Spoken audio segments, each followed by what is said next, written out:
Well, what am I doing? I had an idea for my soon-to-be daughter-in-law. Maybe you get to see the finished project. I don't know about you, but my sewing stuff is all over my house, in the guest bedroom. It's everywhere. I've been giving a lot of thought to a second channel. If any of you are quilters, that's probably driving you crazy, and I'm sorry.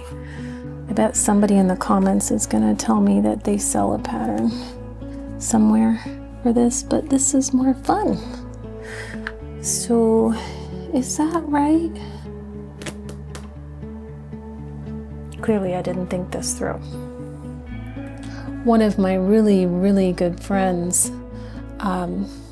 contacted me along with some other ladies a couple days ago, and sadly he has been very badly burned on his face and his hands, and he's young, he's a child.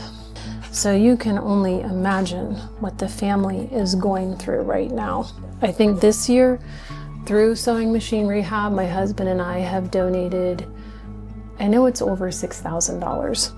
I never thought I would be able to do something like that. And it's all through the work of my hands. And that's humbling. I don't want to talk about that anymore. But anyway, I don't know if anyone during this time of year especially would be able to help this young family. But if you're looking for a place to give, I can tell you this is something that actually did happen very recently. The family has a lot to endure moving forward. And first, if you pray for this family. Now what I'm going to do is all these little lines that I have marked with chalk, which was just faster than using my marking pen, I'm going to sew them all. I need glasses. It has been a while since I have sewed something. One line done. A lot more to go.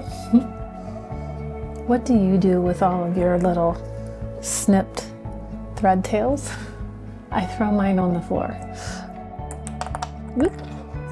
Why does this always happen on the floor?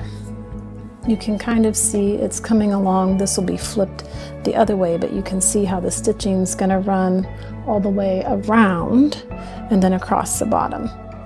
Isn't it nice to be able to work with your hands?